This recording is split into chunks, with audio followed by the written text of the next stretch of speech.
Kaixo, arratsaldeon.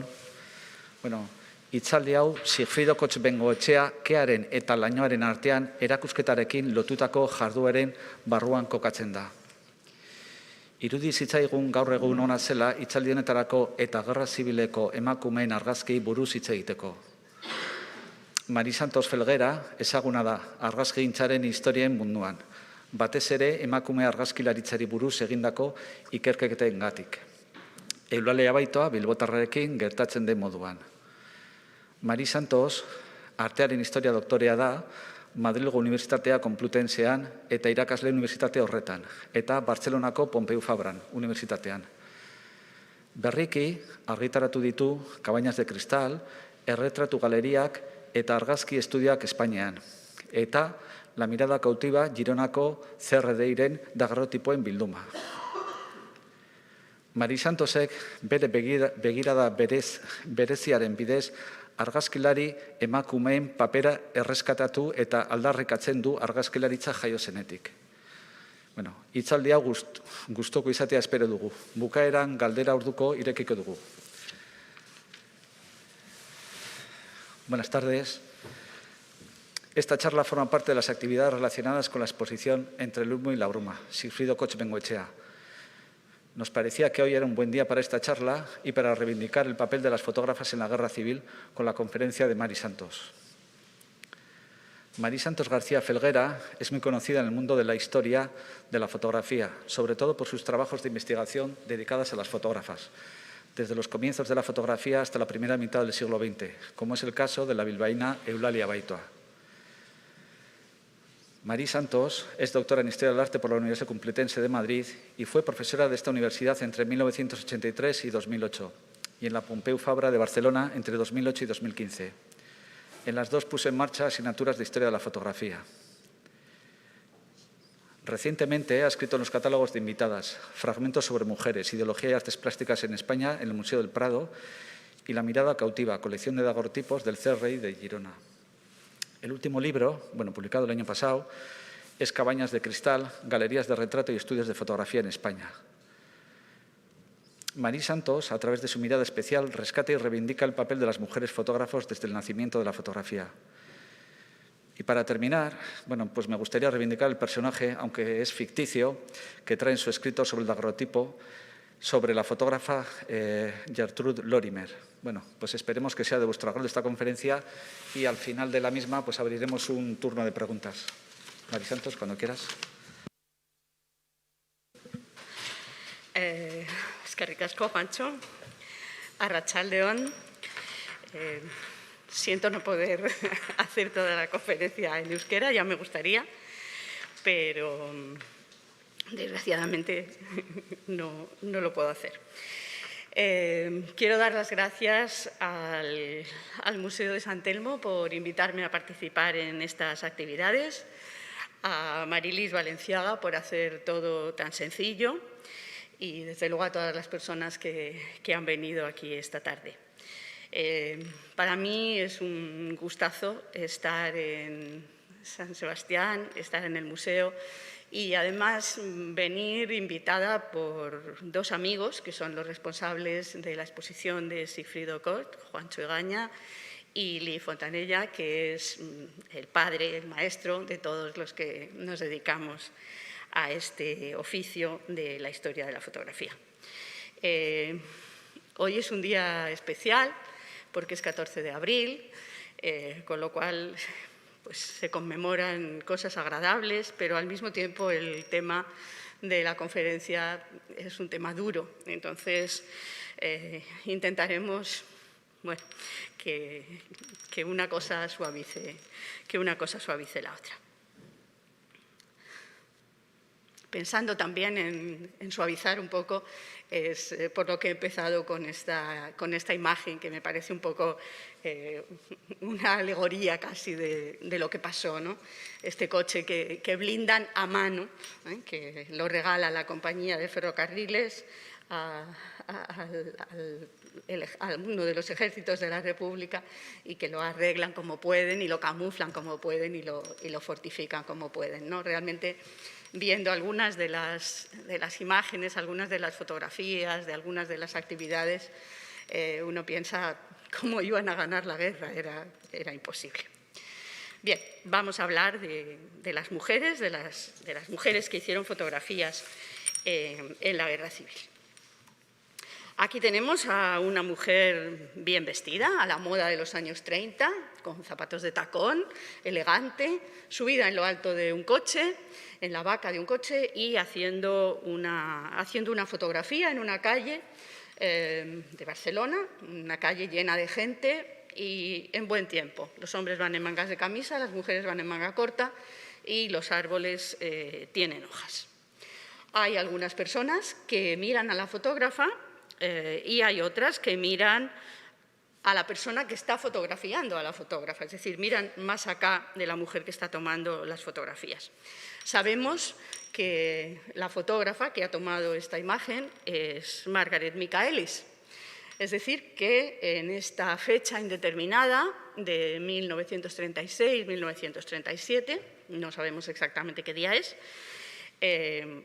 fotografiando este acontecimiento, posiblemente un entierro, había al menos 2 mujeres.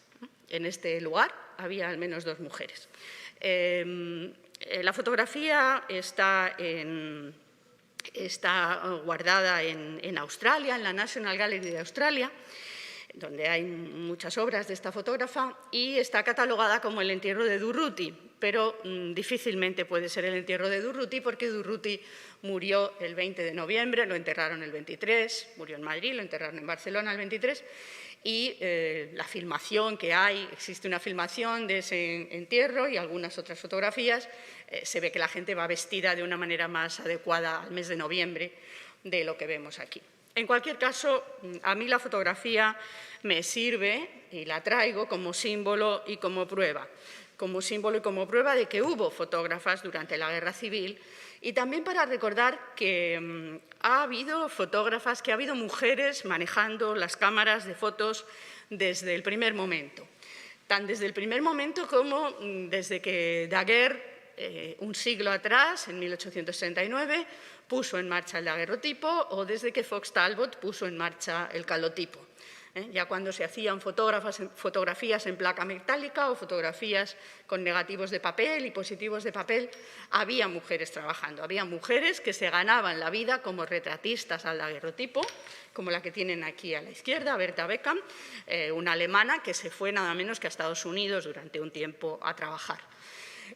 Hubo otras francesas, por ejemplo, que vinieron a España y que estuvieron trabajando en el año 42, en el año 43, etcétera. Hubo muchas inglesas, británicas, que se dedicaron también a manejar la cámara fotográfica por placer, para pasar ratos de ocio, algunas muy famosas, como Julia Margaret Cameron, que tienen arriba un retrato suyo y una fotografía que ella hizo, o abajo Clementina Javardin, Anna Atkins, muchas mujeres. Si nos acercamos un poco más, pues podemos pensar en Eulalia Baitua, de la que hablaba antes Juancho, que hizo fotografías sobre todo en Begoña y en los alrededores de Bilbao, y después de ellas muchas otras mujeres que trabajaron en estudios de retrato, muchas veces sin que sepamos exactamente qué tarea hacían, porque en los estudios familiares el trabajo estaba muy repartido, pero podemos recordar a Carmen Resines, a María Aguirre Zumalacárregui, a Mercedes Malca, a Julia Zornoza, que tenemos aquí,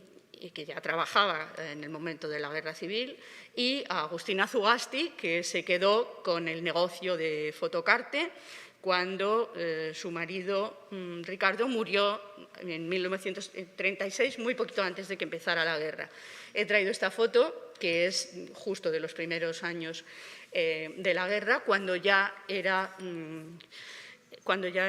Agustina Zugasti la que estaba a cargo del negocio. No estoy diciendo que ella saliera a la calle con la cámara a hacer la foto, estoy diciendo que se quedó con el negocio. Por lo que tiene que ver con las guerras se interesaron enseguida los fotógrafos, y eso lo explica Juancho Egaña en el catálogo de la exposición de Koch, que tienen ahora en el museo. Se fotografió la guerra entre México y los Estados Unidos con daguerrotipos, las revueltas de París en el año 48, se fotografió ya en papel la guerra de Crimea, pero en principio lo que se fotografiaba eran los lugares donde habían tenido lugar las batallas, o se retrataba a los militares de alta graduación o a veces incluso a las mujeres que iban acompañando a los soldados, a las cantineras o a las enfermeras. Pero no se fotografiaban al principio los cadáveres. Tenemos que esperar a la guerra de secesión americana para que empiecen a aparecer cadáveres. Normalmente siempre cadáveres del enemigo, no los propios. Las guerras del opio, la Comuna de París y así sucesivamente hasta llegar a la Primera Guerra Mundial, en la que hubo fotógrafos que tuvieron permisos especiales para fotografiar, pero sobre todo fotografiaron los soldados. De hecho, había una cámara que se anunciaba como la cámara, la Kodak del soldado. Kodak siempre estaba muy a la que salta de todo y esta era una oportunidad como otra cualquiera. Es decir, que se hicieron fotografías durante la Primera Guerra Mundial y se hicieron fotografías también en un procedimiento que en principio resulta muy poco apropiado para hacer fotografías en una guerra, como es el autocromo. El autocromo es una placa de cristal que se pone en marcha a principios del siglo XX y que es cara, difícil de hacer y muy delicada de conservar. Se ve por transparencia y todas estas cosas hacían que no fuera algo práctico, algo apropiado para la guerra. Y sin embargo, como pueden ver aquí, Léon Gimpel, un francés, fotografió trincheras, barricadas, ruinas, soldados. Incluso otro tema que nos vamos a encontrar con mucha frecuencia, el de los soldados entre batallas, ¿no? Soldados aburridos, cansados o niños. Este fotógrafo tiene muchos autocromos de niños jugando a la guerra, jugando a luchar, a fusilar incluso, jugando con aviones, o escenas como la de esta niña que tiene una muñeca en los brazos y al mismo tiempo al lado lo que hay es el petate de un soldado. La prensa ilustrada se fue haciendo eco de estas guerras que se fotografiaban, al principio reproduciendo a través de grabados lo que las fotografías ofrecían, cuando todavía no se podía colocar en la misma página simultáneamente texto e imagen. Esto se resolvió a finales del siglo XIX y ya para entonces, el ejemplo que tienen a la derecha, ya se imprime, a finales del siglo, insisto, imágenes y texto en una misma página, con lo cual las fotografías ya van directamente. Y ya podemos ver también esa presencia de cadáveres, en el caso del Miroir, por ejemplo, de uno y de otro ejército. En los años 20 hay una explosión de revistas y en los años 30 y algunas de estas revistas gráficas muy importantes arrancaron con una fotografía hecha por una mujer. Es el caso de Life. El primer número de Life tiene una fotografía de Margaret Burke White, que estuvo también en España durante la Guerra Civil en algún momento. Ahora hablaremos de ella.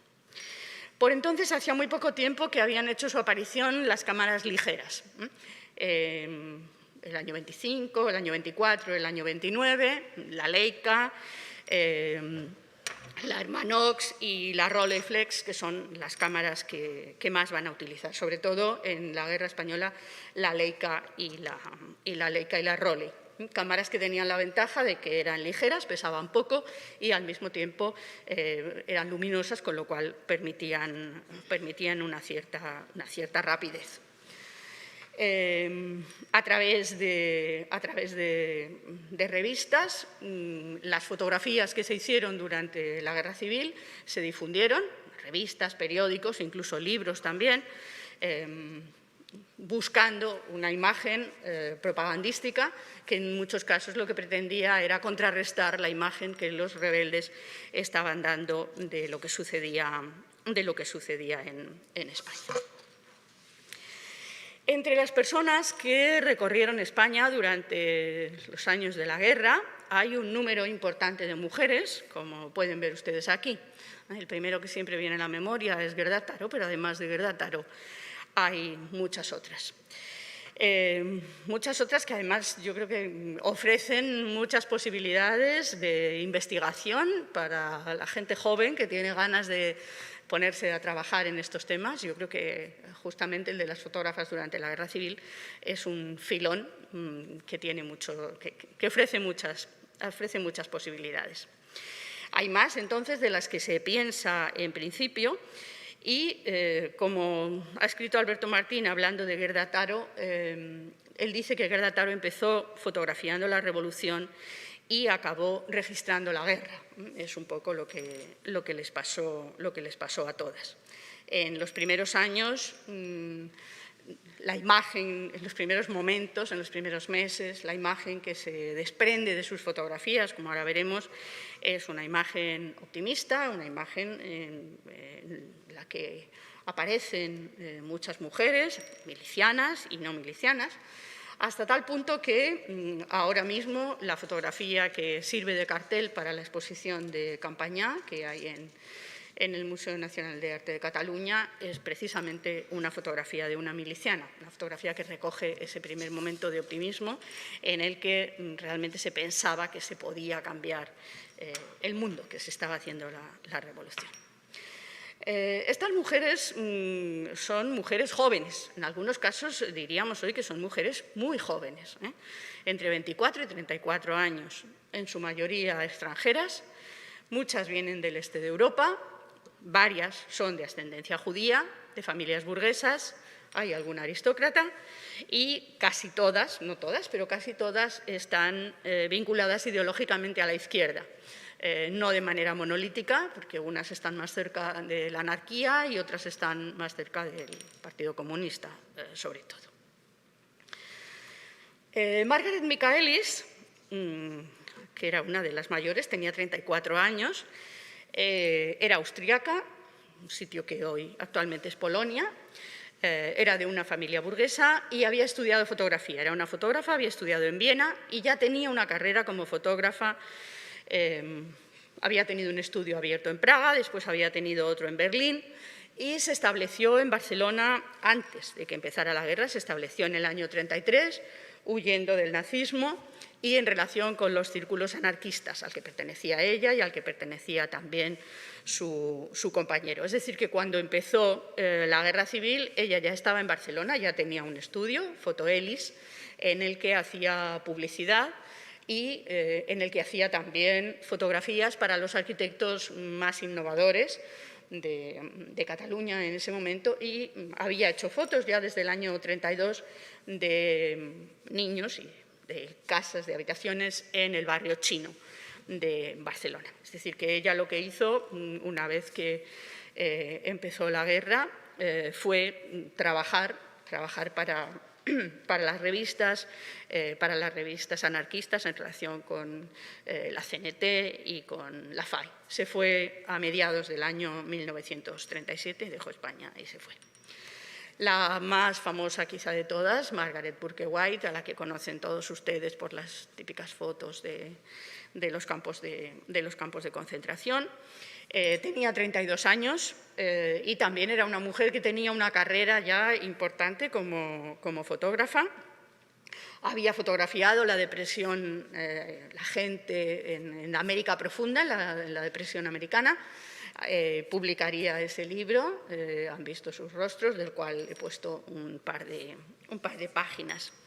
Ella estaba viajando por Europa cuando se produjo la rebelión y vino unos días a España, estuvo unos días en Barcelona, hizo unas cuantas fotografías en el verano, en unas fechas que acaba de encontrar la investigadora Lourdes Delgado, y hizo fotografías pensando en publicarlas en la revista Life, que es para la que ella trabajaba, pero que finalmente no se llegaron a publicar. Son pocas y ahora veremos alguna de ellas.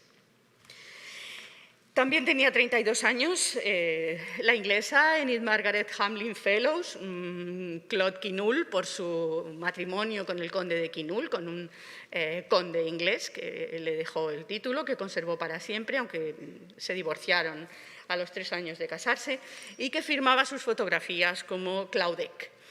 Ella era una mujer heredera de una fortuna que procedía del tabaco y se había convertido al catolicismo gracias a un sacerdote belga, a Vicent de Mour, y con él había hecho un viaje por África, un viaje pues, para llevar alimentos y un viaje de evangelización. Y con él estuvo también haciendo un viaje en coche por España. Vino en septiembre del año 36 y fotografió distintos lugares, Toledo, Málaga y también el País Vasco. De hecho, ella es la que hizo más fotografías de los destrozos que provocaron las bombas en el País Vasco, como ahora veremos. Es un personaje también que está esperando todavía que se le dedique un estudio a fondo. Javier Novo habló de ella en el catálogo de la exposición de Zuloaga, porque Zuloaga la retrató. Curiosamente la retrató asistiendo a una corrida de toros. Está vestida de negro y detrás de ella hay una plaza de toros donde se está desarrollando una corrida, pero ella después, cuando se fue a vivir a Estados Unidos, que fue donde acabó, se hizo animalista y nunca quiso saber nada más de aquel retrato que le había hecho Zuloaga, aunque siguieron carteándose y siendo amigos con él y con la familia.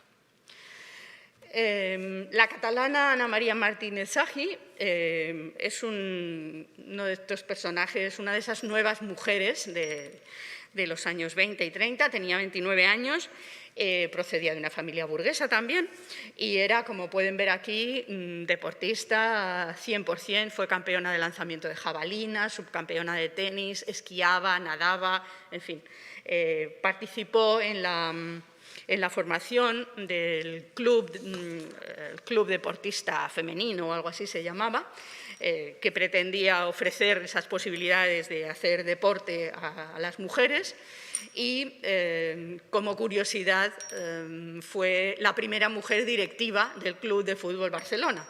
Bien, es verdad que lo fue solamente un año porque ella entró allí, su padre era tesorero del club, ella entró como directiva y con muchas ilusiones de hacer cosas para las mujeres, pero al cabo del año vio que no podía hacer nada y lo dejó. Además de todas estas cosas, escribía poesía ya antes de la Guerra Civil y ella se independizó de su familia, entró a trabajar en el ayuntamiento como mecanógrafa, hizo una oposición y se independizó de su familia y se fue a vivir pues, a la zona vieja de Barcelona. Y allí se le despertó la conciencia política porque decía que se daba cuenta de todo lo que hacían los anarquistas en favor de la gente más pobre de la ciudad, ¿no? Cómo les enseñaban a leer y cómo hacían toda una labor de enseñanza y de educación en el mejor sentido del término. Y aunque ella no militó en ningún partido, sí que estaba fascinada realmente con las ideas anarquistas y sobre todo estaba fascinada con la figura de Durruti. Se fue con él, con la columna Durruti, hacia el frente de Aragón y estuvo toda la guerra haciendo fotografías y escribiendo crónicas de periódicos que se publicaron en numerosas cabeceras. Ella era una mujer pues, como las que fotografiaba Ricardo Martín, ¿no? Conduciendo un coche en Lasarte, ese tipo de mujer moderna y abierta a un montón de posibilidades. 28 años tenía la sudafricana Vera Elkan, que era fotógrafa profesional también, se había formado en Berlín a finales de los años 20 y principios de los 30, y tenía un estudio propio de fotografía que había abierto en Londres y que dejó para venir a España con un encargo del Comité Médico de Ayuda a la República, un comité que se fundó en el año 36 y vino con la intención y con el encargo de hacer una película documental sobre las brigadas internacionales. La película, una película muda, la hizo en el año 37, se conserva en el Progressive Film Institute, que es para el que la hizo, y la idea era proyectar la película y, gracias a eso, conseguir fondos en Inglaterra para apoyar a la República. Estuvo en España entre diciembre del 36 y enero del 37, un par de meses, y además de ese documental hizo también fotografías con una cámara Leica. Las fotografías están en el Museo de la Guerra en Londres. Y ella es de todas la primera que se va de España, se va en enero del 37 por un problema de salud.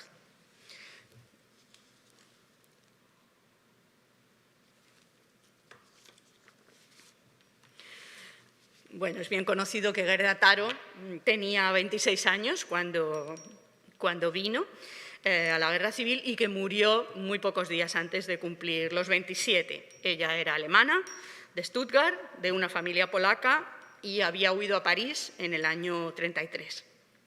También había trabajado como mecanógrafa, como Ana María Martínez Sagi, en su caso en la agencia Allianz Photo en París, y aprendió en París a hacer fotografías con Endre Friedman, posteriormente llamado Robert Capa.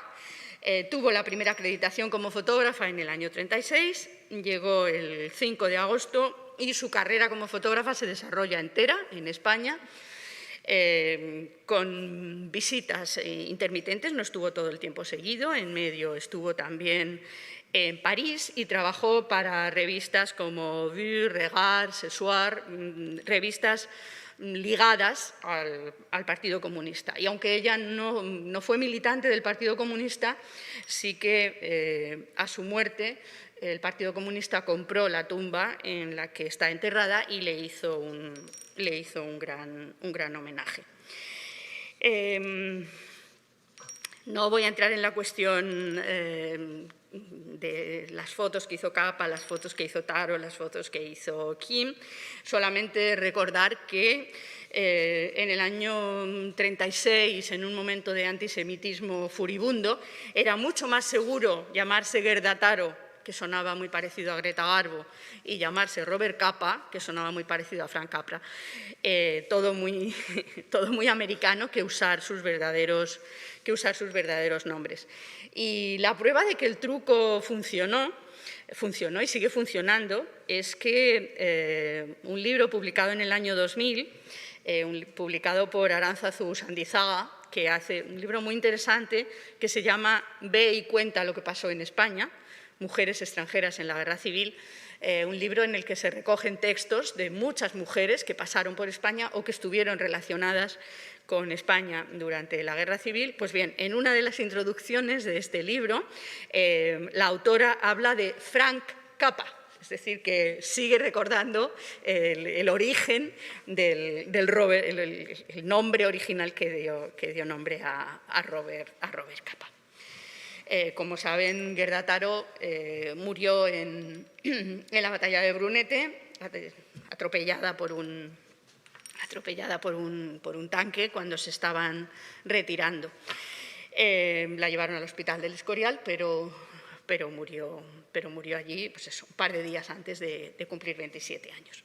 Más joven todavía que Gerda Taro era Kati Orna. Kati Orna tenía 24 años, era húngara, lo mismo que Capa, y también había pasado por Berlín. También era fotógrafa profesional, había trabajado como ayudante de laboratorio y había estudiado con uno de los fotógrafos más renovadores, un húngaro, Josef Pesci, y había pasado por París. Si se fijan, muchas pasan por Berlín y muchas pasan también por París.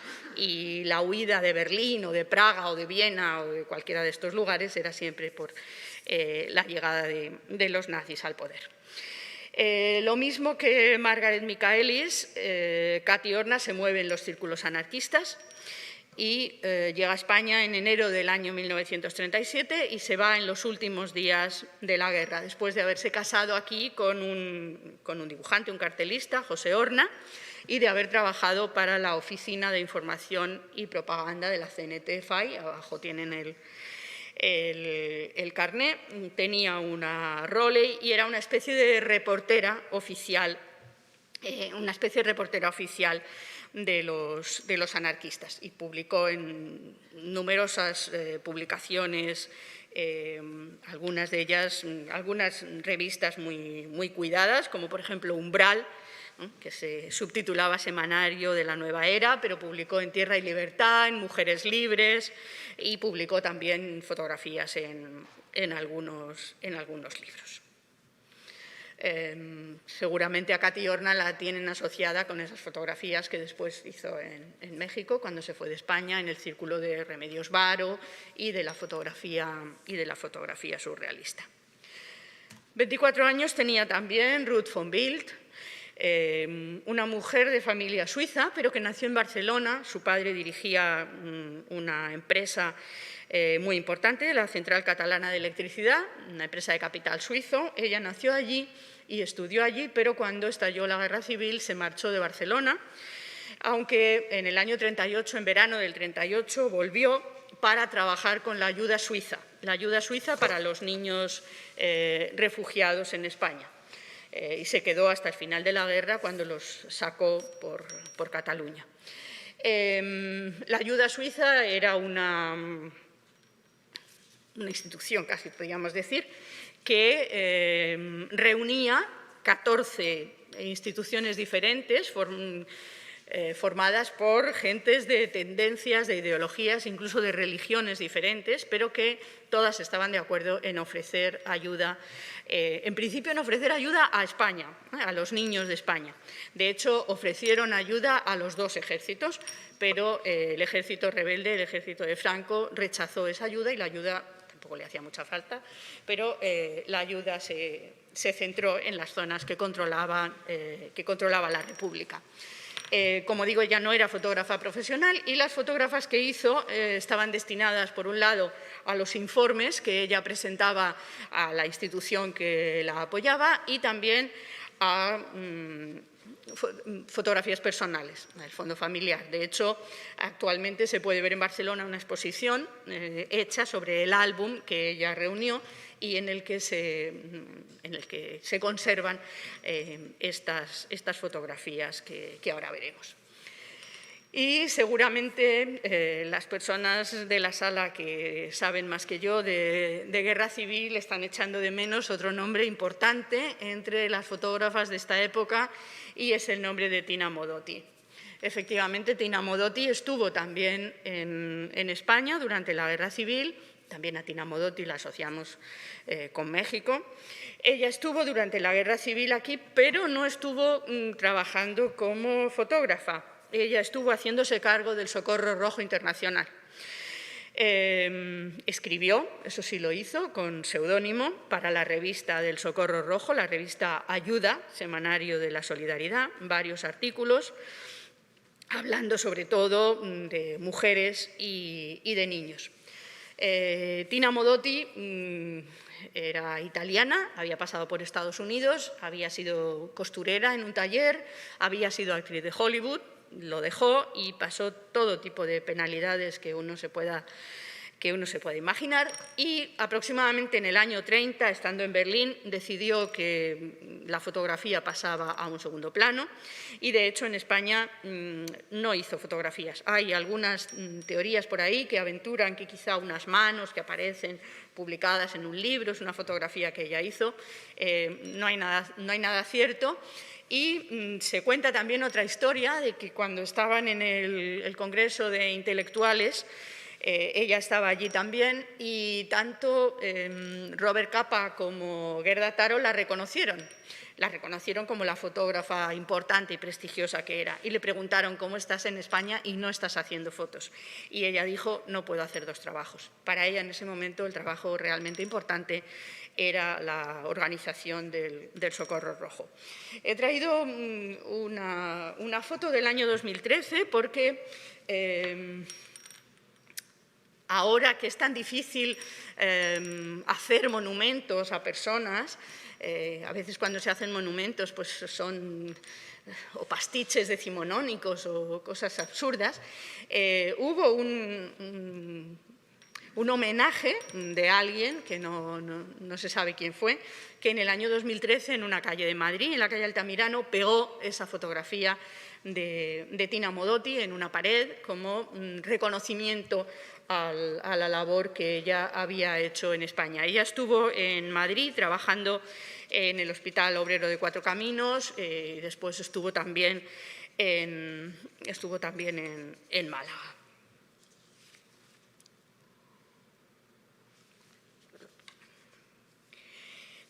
Varias de ellas tenían un aspecto, no solamente eran muy jóvenes, como hemos visto, sino que tenían un aspecto frágil. A Gerda Taro ya saben que la llamaban el pequeño zorro rojo, y a Katy Horna la describe un compañero como nuestra menuda camarada húngara, reportera gráfica incansable de las oficinas de la CNT y de la FAI, que viste mono azul de miliciano, calza alpargatas de Aragón y peina cabellera corta y rubia, lacia y clara como una muchacha. Gerda Taro se fotografió en Córdoba con un grupo de milicianas, y Ana María Martínez Sagi, de la que se conservan bastantes fotografías. Ella misma en una crónica decía: me he visto como un mecánico. Y en una ocasión que la entrevista otro periodista dice: viste un mono de color café y lleva un correaje de general y una pistola de juguete. Esto de las pistolas de juguete no era solo de las mujeres, también era de los hombres. Hace un momento en el museo, viendo la parte de arriba, lo pensaba. En general, estas mujeres vinieron movidas por sus ideas para defender la libertad, para luchar contra el fascismo. Muchas de ellas habían sido expulsadas de una manera o de otra por los nazis de sus países, Margaret Michaelis, Katy Horna, Gerda Taro, y en algún caso venían también para defender sus ideas, que eran las mismas de los sublevados. Es el caso de Claudette, que venía a apoyar a Franco, con cuyas ideas coincidía plenamente. Muchas de las fotos que hicieron y que estamos viendo y que vamos a ver estaban destinadas a dar a conocer la situación de España y a favorecer la ayuda a España a acabar con la política de no intervención de los países occidentales. Teóricamente no había intervención, pero todos sabemos que hubo intervención y qué intervención. También, como todo lo que tiene que ver con las fotos de la guerra civil, este también es un asunto de maletas y de cajas, ¿no? La maleta más famosa es la de Capa, Taro y Kim, la maleta mexicana, pero también está la caja de hojalata que Katy Horna se llevó de España cuando se fue y que guardó celosamente en México durante 40 años. Una vez que había muerto Franco, se la ofreció al gobierno español y se la vendió en el año 1983 por 2 millones de pesetas, y las fotografías, unas 270, están actualmente en el Centro Documental de la Memoria Histórica en Salamanca. Y también es una historia de cajas, porque hay 48 cajas de madera que antes de tener fotografías y documentos tuvieron fruta y armas, y que eran las cajas con todo el archivo con el archivo de la Confederación Nacional del Trabajo, que el sindicato anarquista sacó de Barcelona en abril del 39, y que pasaron por París, por otras ciudades de Inglaterra, por Oxford, y finalmente llegaron a Ámsterdam en el año 1947 al Instituto Nacional de Historia Social, donde se conservan. A partir del año 2016, una investigadora española, Almudena Rubio, empezó a trabajar con ellas y empezó a dar a conocer fotografías de Katy Horna y de otros fotógrafos también. ¿Qué fotografiaron estas mujeres? Pues a través de sus fotografías se puede seguir el desarrollo de la guerra. Desde los momentos iniciales de optimismo, a los que me refería antes, teniendo en cuenta que algunas estaban en el ámbito anarquista, estaban en esa idea de hacer la revolución y cambiar la sociedad y darle un papel nuevo a las mujeres, pues esto se puede ver en muchas de sus fotografías, en la presencia de mujeres como milicianas, mujeres entrenándose para combatir o tomando parte de las actividades habituales en el primer momento, de distintos tipos. Fotografían unas ciudades en las que aparentemente la vida sigue. Las señoras salgan a pasear a los perros, los padres a los niños, se vende comida para las palomas o se miran tranquilamente los periódicos. Ciudades en las que hay monumentos nuevos, como el Monumento al Héroe Popular, o juegos como esa especie de procesión con un muñeco que ridiculizaba a Franco. En el caso del Monumento al Héroe de la Plaza de Cataluña, tenemos dos fotografías, una de profesional, como se puede ver fácilmente, la de Catiorna, y otra de una mujer aficionada que se dedicaba a otras cosas para ganarse la vida y que siempre fotografiaba desde su terraza.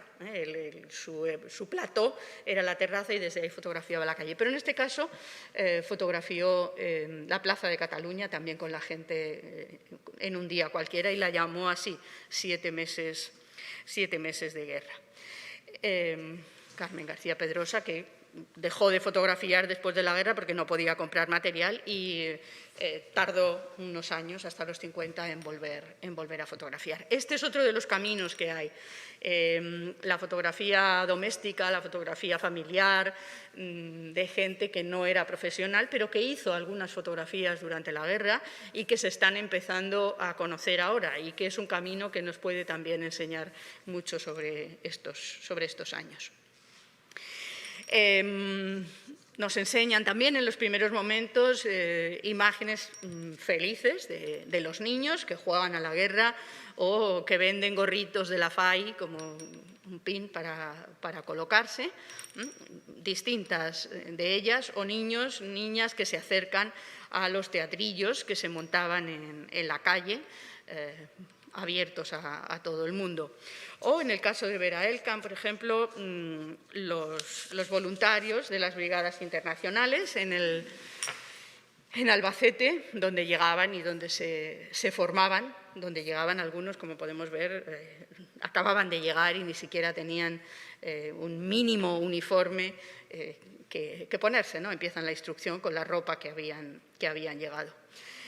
Nos enseñan también la vida cotidiana en ese campamento de Albacete, soldados de distintos países y en distintos momentos antes de entrar en combate, y nos recuerdan también que no solamente había italianos y alemanes bombardeando, sino que también había italianos y alemanes entre los brigadistas internacionales, espartaquistas alemanes, por ejemplo.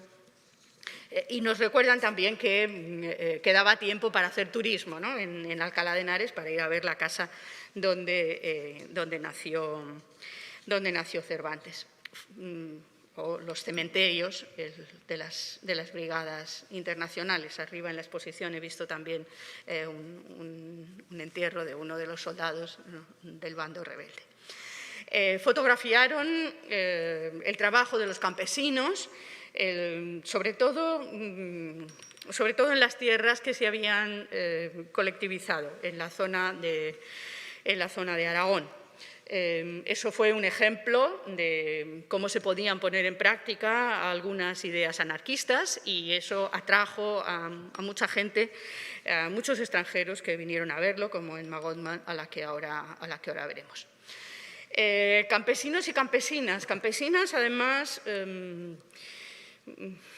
que presentan un tipo de mujer diferente del que estamos acostumbrados a ver siempre, ¿no? Mujeres sexagenarias, como la que describe Josephine Herbst cuando pasa por la misma zona en la que Catiorna retrató a esta mujer, cerca de Alcalá de Henares, y dice que, viendo a estas mujeres, dice: yo pensaba en la tópica mujer norteamericana, independiente, con los ricitos y los tacones altos, y dice, pensaba, viendo a estas mujeres sexagenarias regresar a casa orgullosamente erguidas, agitando los puños contra las lejanas columnas de humo enemigo que atravesaban los cielos. Fotografías que después se publicaron en distintas revistas, como Umbral o Tierra y Libertad, o la refugiada que fotografía Margaret Bourke-White en Barcelona. Campesinas, campesinos, fotografiados desde abajo, dándoles un empaque y una monumentalidad superior a la que hubieran tenido si se hubieran fotografiado al mismo nivel, y campesinos que muchas veces no sabemos si son campesinos o son milicianos, como este hombre de la derecha, o que son milicianos claramente porque sabemos que es de la división Ascaso, pero que parece realmente un campesino. Estas figuras magnificadas por la manera de tomar la fotografía, como la de Catiorna o la de Margaret Bourke-White. Decía que vinieron a ver los resultados de la colectivización, vino entre otras Emma Goldman, la teórica anarquista, y es interesante ver cómo la retrata Michaelis en el año 36, también desde abajo, mirando al infinito contra el cielo, contra un fondo indeterminado, como una mirada con posibilidades de futuro todavía, ¿no? Solamente un año después, Catiorna la retrata así, en otro viaje que hizo, en fin, como con la rebequita, con las gafas, con el moño, como una abuelita malhumorada realmente, ¿no? Ya a mitad del 37 ya no se veían las cosas tan claras, y las dos fotos de Emma Goldman lo dejan bastante claro. Muchas de estas fotografías enseñan, y esto se vio a través de las revistas, un mundo en orden, ancianas cuidadas cosiendo, ancianos leyendo el periódico, incluso en este mundo de la revolución, ellas cosen y ellos leen el periódico. Se publicaron, como digo, en distintas revistas, aunque sabemos que las cosas no eran tan bonitas y que realmente, pues eso, había otras ancianas que lo que tenían que hacer era recoger palos para encender la lumbre en un lugar tan inverosímil como la Gran Vía de Madrid, ¿no? El edificio que hay detrás es la Telefónica. Esta mañana en la exposición de Koch hemos visto otra fotografía en la que hay unas personas también andando ahí en el suelo después de unos bombardeos. Pero la imagen más habitual es todavía optimista. En estos primeros momentos, mujeres refugiadas, como las que estaban en el centro de acogida de Vélez Rubio, la ayuda internacional, la ayuda suiza, por ejemplo, iba destinada primero a los niños y a la gente más vulnerable, las mujeres embarazadas o las ancianas y los ancianos, y de la misma manera que había refugios, había cantinas también para que pudieran comer, o en el caso de las mujeres para que pudieran estar con sus hijos pequeños. Pero digo, también hay hombres y sobre todo niños. Hay muchas fotografías de colonias de niños de niños refugiados de distintos lugares de España, por todas partes, en Valencia, en Crevillente, en Barcelona, en muchos otros lugares, niños que estudian un oficio, niñas limpias que comen, o niños que que están en escuelas que antes han sido palacios. Esta es otra de las ideas que llevaron a cabo en este momento, ¿no? El nuevo uso de los edificios que habían sido palacios, pueden servir de escuelas, pueden servir de centros de transfusión, como este en Madrid, o pueden servir como antiguas iglesias, pueden servir como hospitales, absolutamente limpia, lo único que sustituye el retablo son las letras de la CNT, el resto son camas, o antiguos conventos como este de Santa Isabel que hay a la derecha, que fue un refugio en Barcelona, un refugio que fotografiaron Margaret Bourke-White con esas fotografías que hizo para la revista Life, que después no se publicaron, mujeres y niños sobre todo, pero que fotografió también unas de las niñas refugiadas, que fotografió también Ruth von Bill, la que vino con la ayuda suiza. Es interesante ver que, aparte de las calidades de una fotógrafa profesional y las de una simplemente aficionada, los puntos de interés de una y de la otra, ¿no? En este caso, a Ruth von Wild lo que le interesa son las actividades que se hacían en aquel lugar, no tanto el lugar, sino lo que se hacía, pues las mujeres que lavan o que tienden la ropa o que cuidan a los niños o los niños jugando en esas zonas del convento que, por otra parte, siempre se habían utilizado para eso, los conventos de mujeres, estoy pensando en los de Sevilla o en los de Toledo, siempre habían acogido ese tipo de actividades. O las nuevas dedicaciones de los monumentos. En este caso, en Barcelona se quita la estatua de Antonio López y todavía no hay una idea nueva de monumento. Lo que se hace simplemente es cambiar la dedicatoria. Se le dedica a un soldado republicano. Llegar a la idea de un nuevo monumento es bastante más difícil. También estuvieron en el frente. Quizá la imagen que más tenemos en la cabeza cuando hablamos de fotógrafas y del frente son las imágenes de Gerda Taro, en Brunete o en otros lugares, ¿no? El camión ardiendo momentos antes de que a ella la atropellen, en las últimas fotografías que hizo. Pero estuvo ella y estuvieron las demás también. Estuvo Cati Horna, estuvo Margaret Michaelis en distintos lugares, en el frente de Aragón y recogiendo momentos diferentes, momentos de tranquilidad, de descanso, de comida o de fabricación rústica.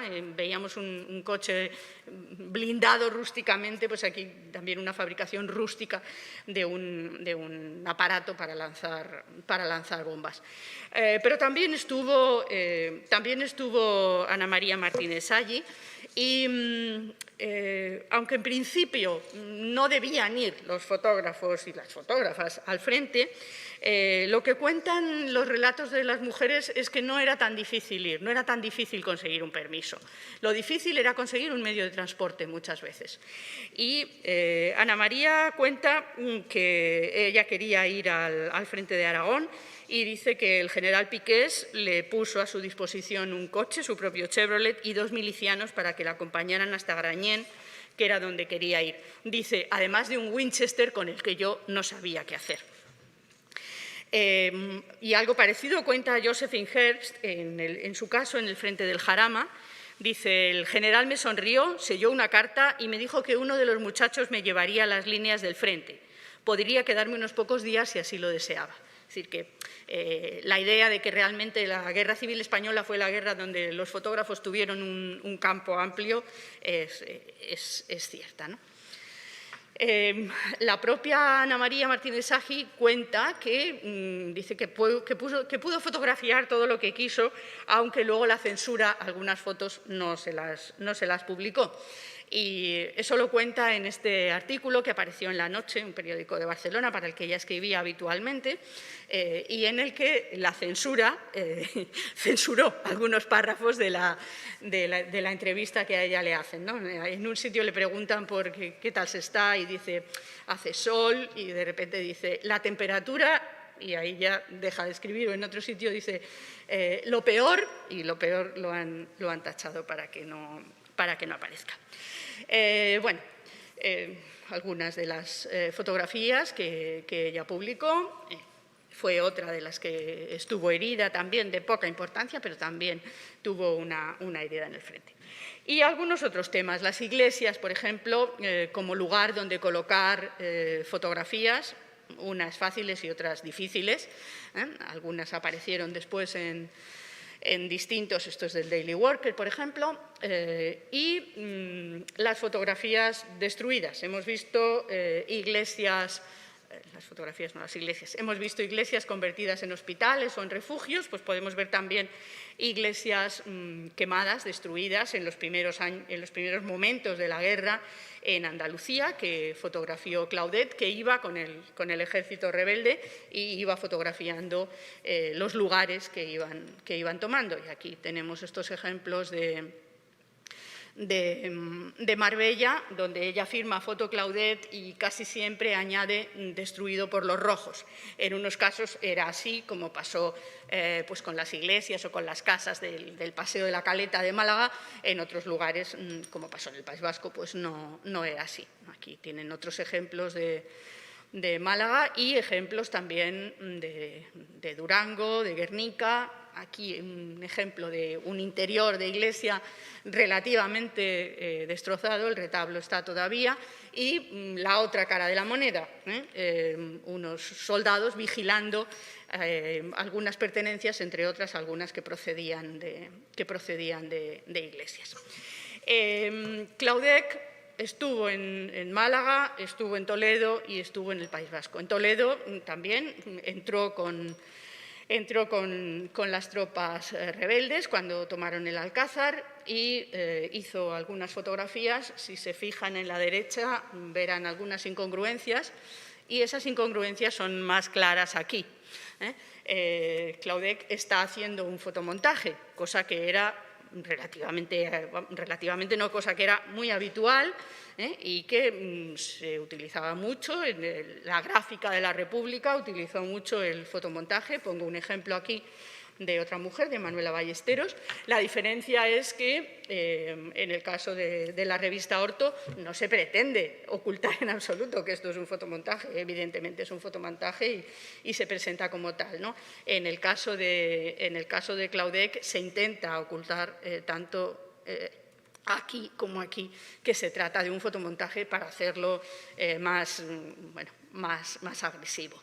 Como digo, ella fue la que más fotografió los resultados de los bombardeos en el País Vasco y siempre las notas que pone al dorso de las fotografías son destruido por los rojos, destruido por los marxistas. Ella dice que ha llevado a cabo, porque publicaba en un periódico en Inglaterra y en otro en Francia, y ella dice que ha llevado a cabo que ha visitado el País Vasco en profundidad, que ha llevado a cabo un estudio y una investigación muy serios, y que la labor de destrucción fue fundamentalmente marxista. Y cuando le preguntan, cuando le dicen que realmente que fueron bombarderos alemanes, etcétera, ella dice que no, que eso es una mentira descarada y que eso es la propaganda republicana de la prensa la que lo sostiene. Hay muchos ejemplos, están en la Biblioteca Nacional de España y lo pueden consultar desde casa en el ordenador. Un espectáculo parecido, estamos terminando ya, parecido al que fotografió Cati Horna en Barcelona después de los bombardeos y que a mí me recuerda siempre a la descripción que hace Elena Fortún en Celia. Creo que muchas de las que estamos aquí habremos leído los libros de Celia, y el de Celia en la Revolución, ella habla de esas casas a las que parece que les han quitado una loncha y en las que hay una máquina de coser que se cae y una jaula. Dice, yo pienso en el pájaro que se habrá muerto de hambre y de sed. No hay muchos cadáveres en estas fotografías. En los bombardeos de Barcelona hay un perro, en algún caso un cadáver que llevan unos camilleros. Quien más fotografió fue Gerda Taro en el bombardeo de Valencia, no solamente los cadáveres, sino también la gente que iba a la puerta del depósito de cadáveres para ver quién había dentro y para ver si había alguien de su familia. Uno de los asuntos de los que se ocuparon las mujeres y que fotografiaron también las mujeres fue el tema de la medicina, los hospitales, los médicos, hospitales como el que hemos visto antes, el Hospital del Pueblo, curas, miembros de las brigadas internacionales o de los que vinieron a ayudar, y sobre todo como dice como dice una de las mujeres que escriben, el elegantísimo doctor Betune. El doctor Betune era un canadiense, que lo vemos ahí con su camioneta del servicio de transfusiones, que prestó un servicio estupendo con esa camioneta que llevaba de transfusiones, que llevaba de un sitio a otro y que puso en funcionamiento unos procedimientos nuevos también durante la Guerra Civil. Y en muchos casos, como cuentan algunas enfermeras, cuando no había sangre, aquí vemos una nevera en la que hay algunas botellas, pues eran las propias enfermeras las que se prestaban. Él estuvo en distintos lugares, entre otros estuvo en Málaga cuando los bombardeos y bueno, decía que era la más horrible evacuación de una ciudad que hayan visto nuestros tiempos, decía.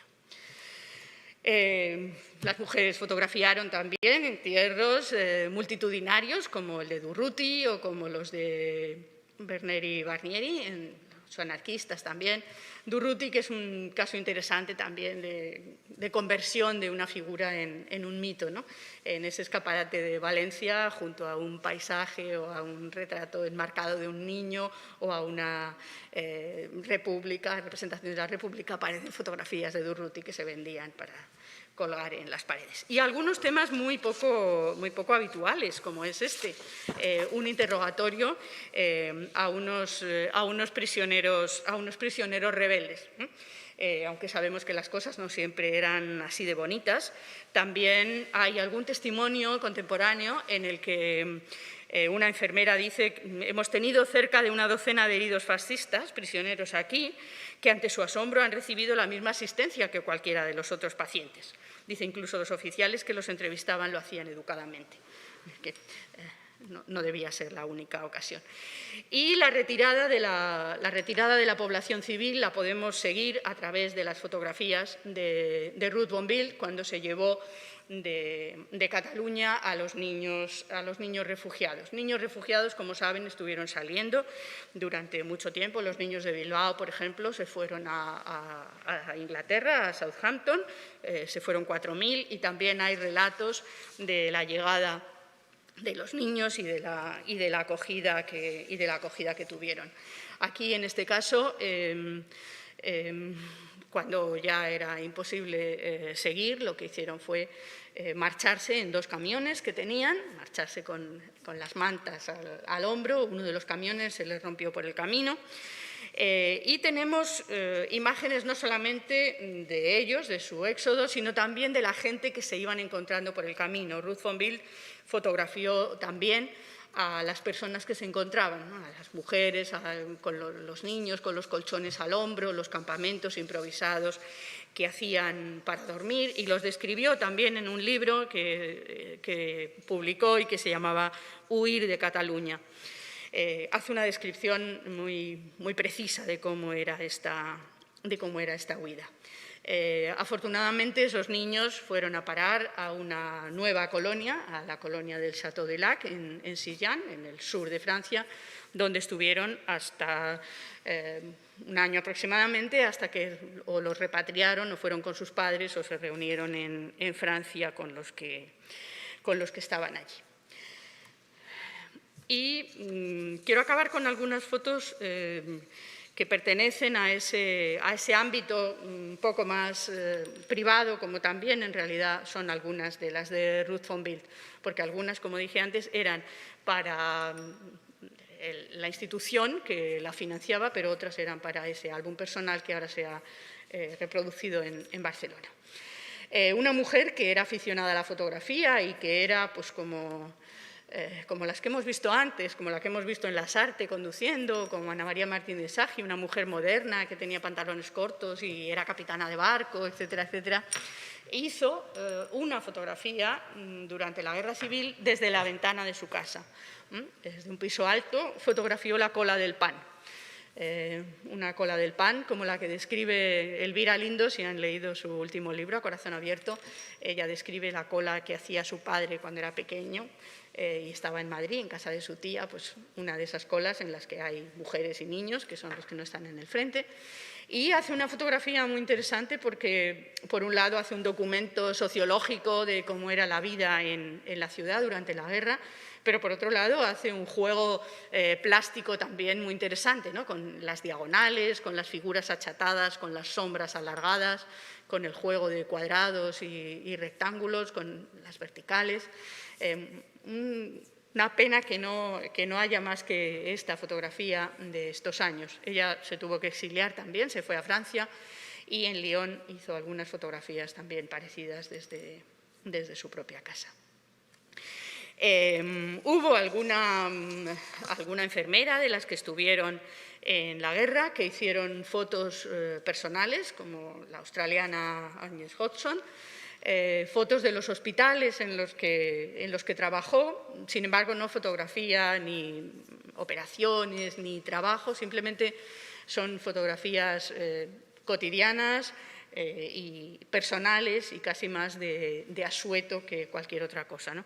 También era una mujer un poco complicada y no tenía muchos, parece que no tenía muchos amigos entre sus compañeros. Y hay algunos álbumes, como el que está en la exposición, el de Florence Roberts, que iba en una de las pasajeras de un barco que se llevaba a refugiados y que reunió una serie de fotografías que no se sabe muy bien quién las hizo, pero forman un conjunto interesante y uno de esos conjuntos a los que yo me refería al principio, que pueden dar mucho juego para la investigación a partir de ahora. Y, por último, quiero recordar a una mujer que no hizo fotografías, sino que fue fotografiada, Felicia Brown, que estuvo en España en los primerísimos momentos de la guerra. Ella venía con su amiga, con Edith Bone, que es la que hace la foto. Llegaban en coche a Barcelona porque iban a las Olimpiadas. Y como las Olimpiadas no se llegaron a celebrar porque empezó la guerra, decidieron quedarse en Barcelona. Ella se ofreció como voluntaria para trabajar. Tuvo muchos problemas porque era un poco miope y no solo tuvo problemas por ser mujer, también tuvo problemas de vista porque ella quería hacer un curso para aviación y no le permitieron. Y finalmente la dejaron que participara y el 3 de agosto consiguió ir al frente y estaba en un grupo que tenían que sabotear un tren que llevaba armas, municiones y otras cosas al ejército rebelde. Entonces, después de intentar sabotear el tren en Aragón, ella se detuvo a curar a un compañero italiano que estaba herido y, mientras tanto, la ametrallaron y murió allí. No pudieron recuperar su cuerpo, lo que sí recuperaron fue un cuadernito de dibujos que ella había hecho durante el poco tiempo que había pasado en España, un cuaderno de dibujos que se vendieron después en Inglaterra y que sirvieron para recaudar dinero que se envió después a España.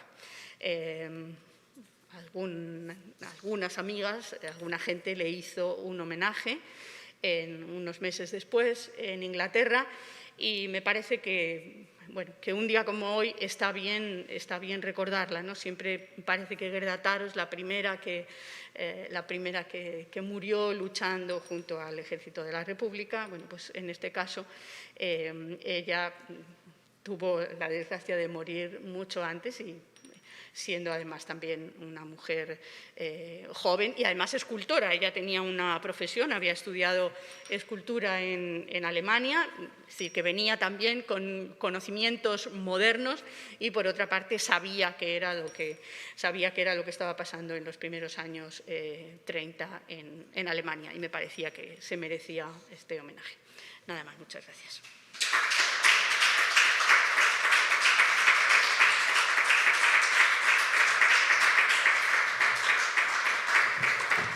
Bueno, eskerrik asko, Mari Santos, muchas gracias, muy interesante ha sido, te felicito. Yo no sé si tenéis alguna pregunta para hacerle a ella. Yo, de todas maneras, yo sí tenía una pregunta y Has comentado en un momento que Tina Modotti, que estaba en el Congreso y que estuvieron Robert Capa y Gerda Taro y que, bueno, que parece ser que hablaron entre ellos.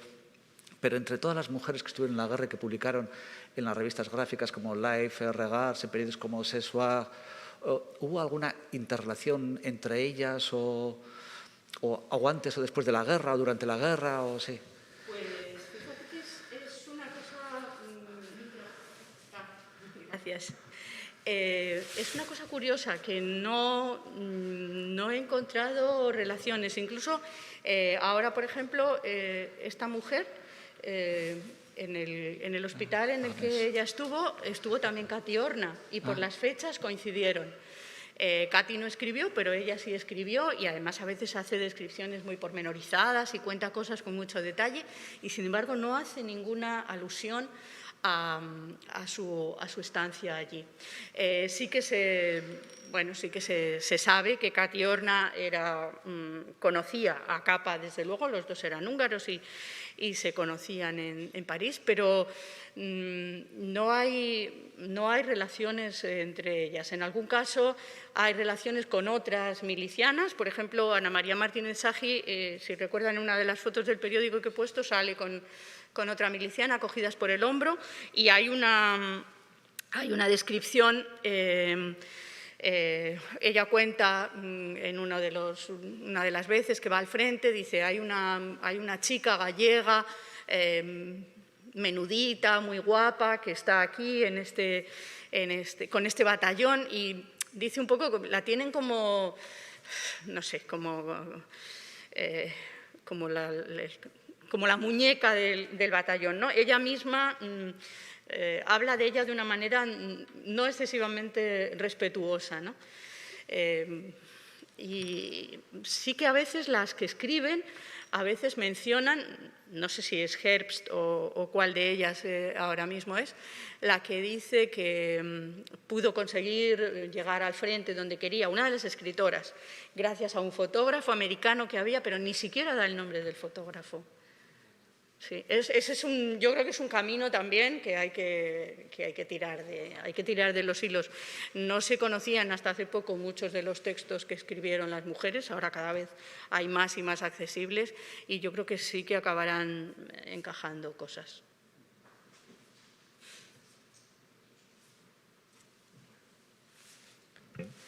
¿Alguna pregunta? Galderaren bat? Bai.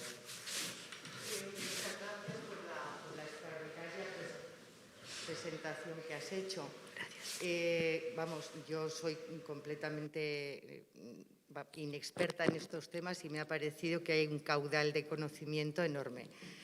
¿Hay algún tipo desde el punto de vista de los fotógrafos y las fotógrafas en la misma época, se podría hablar de temáticas diferenciadas, o tú crees que, bueno, pues que fotografían todo aquello que tienen en su entorno, y en ese sentido no se ve que haya tendencias, o incluso no solamente en la temática, sino también en el modo de fotografiar, si hay un mayor acercamiento a captar emociones o situaciones más anímicas o no, en un caso de fotógrafas o fotógrafos. Es decir, no sé si hay algo de esto o no.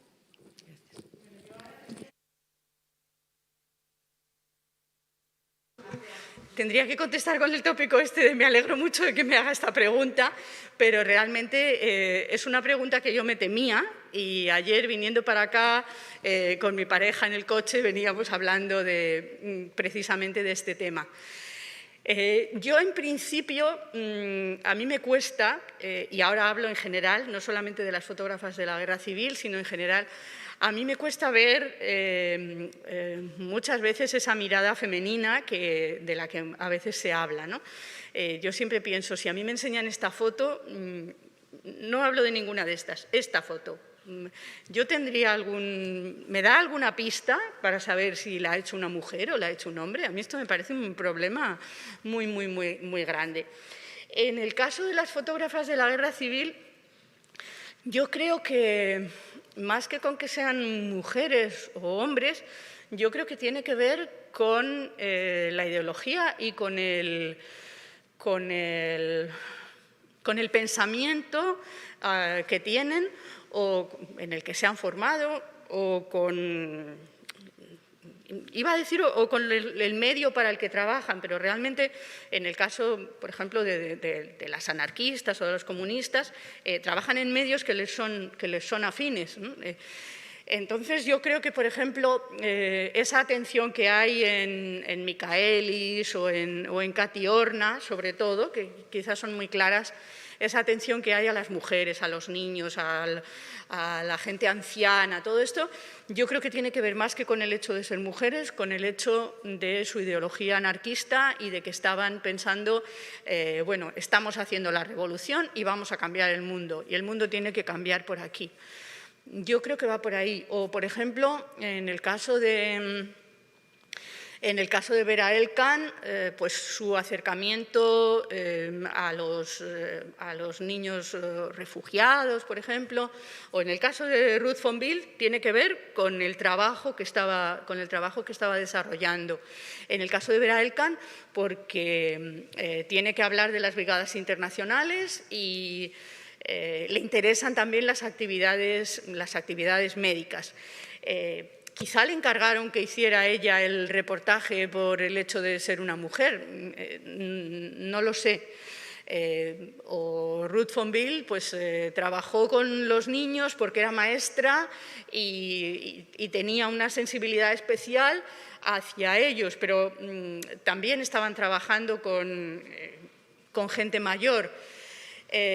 O si vemos una de las fotos de cadáveres de Gerda Taro, esas fotos de Valencia, por ejemplo, que he puesto, de los cadáveres, ¿hay una mirada femenina?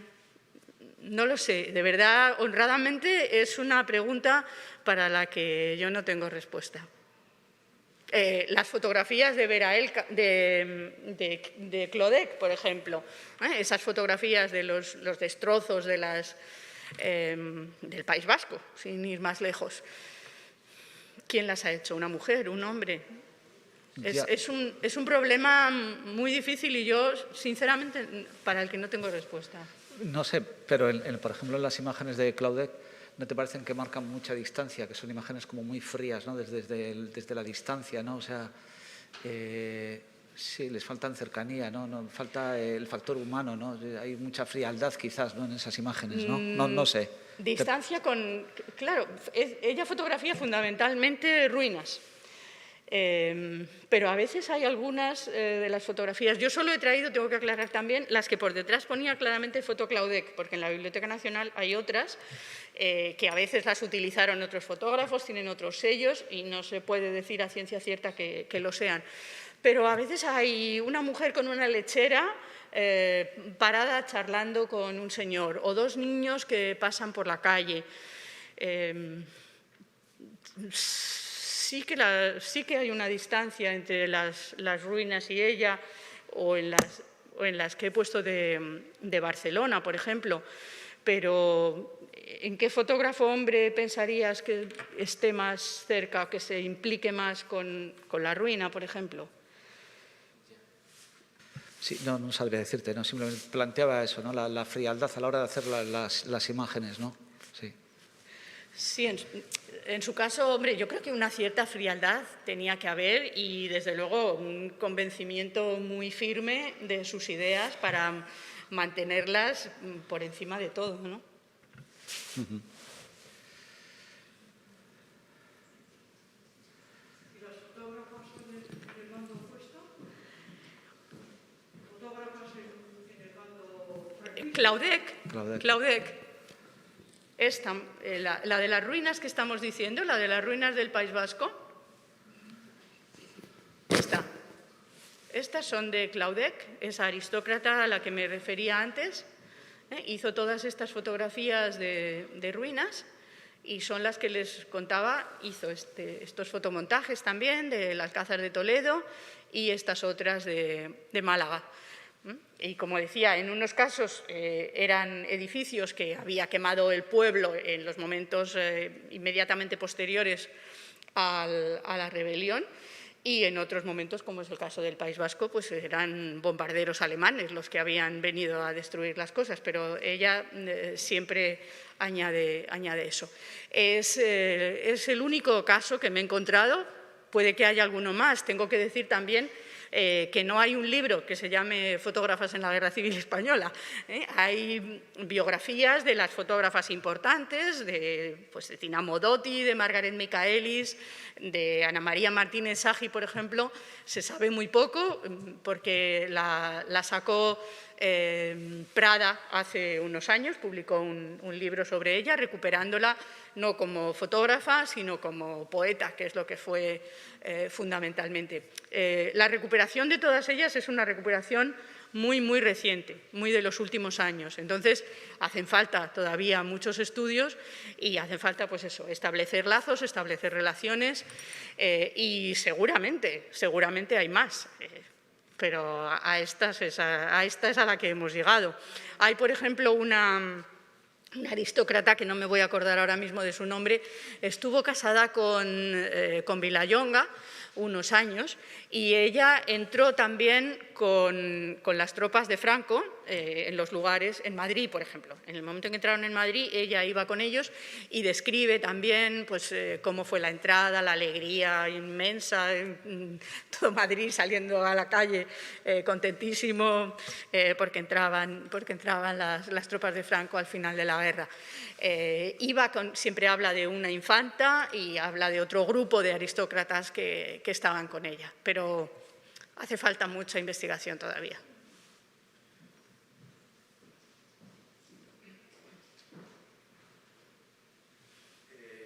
Hola. Hola.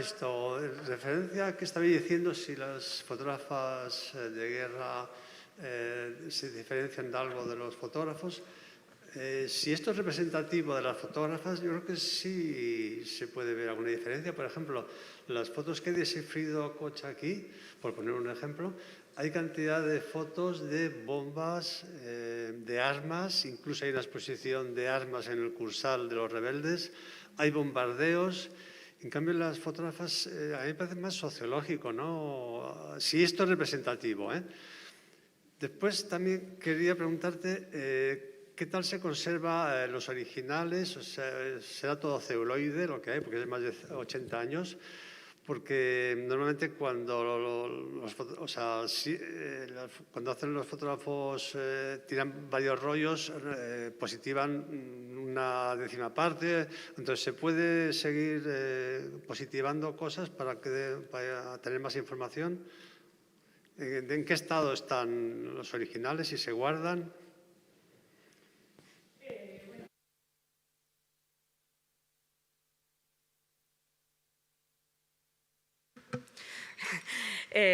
Gracias por la pregunta. Yo creo que la selección sí es representativa. Yo he intentado hacer un muestreo de los temas que tocan y de los tipos de fotografías que se hacen. No hay muchos bombardeos o no hay exposiciones de armas.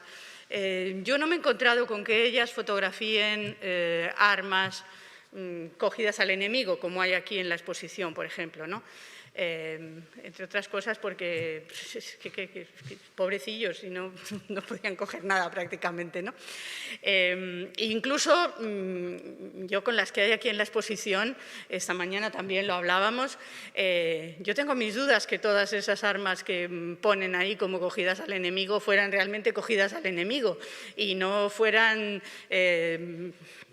yo qué sé, tanques o armas que sacaban de cualquier otro sitio para demostrar qué buenos somos y cuánto armamento hemos sido capaz de cogerles, ¿no? Pero bueno, incluso admitiendo que sí, que fueran armas que les cogieron al enemigo. Yo no tengo constancia de que Sí que hay mucho en la prensa, de hemos avanzado no sé cuánto, hemos tomado tantos pueblos, eso es muy habitual en la prensa republicana. Pero una exposición como esta yo no conozco que se hiciera en ninguna de las zonas republicanas. Y respecto al estado de las fotografías, pues hay todos los rangos. Es decir, desde las que están muy bien conservadas o bien en Salamanca, las de Catiorna que le vendió al Estado, o las que están en el instituto que guarda toda la documentación de la CNT y de la FAI en Ámsterdam, que están en muy buen estado y que se pueden copiar y reproducir, hasta algunas que están perdidas. De Ana María Martínez Sagi, por ejemplo, lo que hay son las reproducciones en la prensa de la época. El resto, ella tuvo una vida muy ajetreada, viajó no le quedó más remedio que viajar por toda Europa y por Estados Unidos, y no quedan prácticamente, no tuvo descendientes tampoco, no quedan prácticamente fotografías. Las de Ruth von Bild están perfectamente conservadas en los álbumes que ella hizo, las de Margaret Michaelis están en el archivo de Life, o sea que hay, en general, hay bastantes conservadas.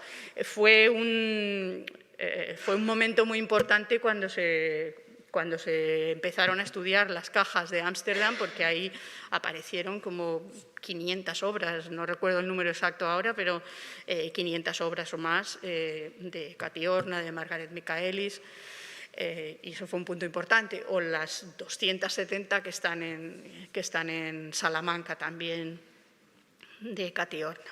O sea que, bueno, yo creo que se han perdido muchas, pero quedan. O las que están en colecciones particulares, por ejemplo, la de Remedios Rahola, la de la cola del pan, pues la conserva la familia en muy buen estado y en muy buenas condiciones, y están estudiando en estos momentos a la fotógrafa. Se ha perdido mucho, pero yo creo que queda todavía bastante. De todas maneras, seguro que tú sabes más de lo que yo puedo contar aquí hoy.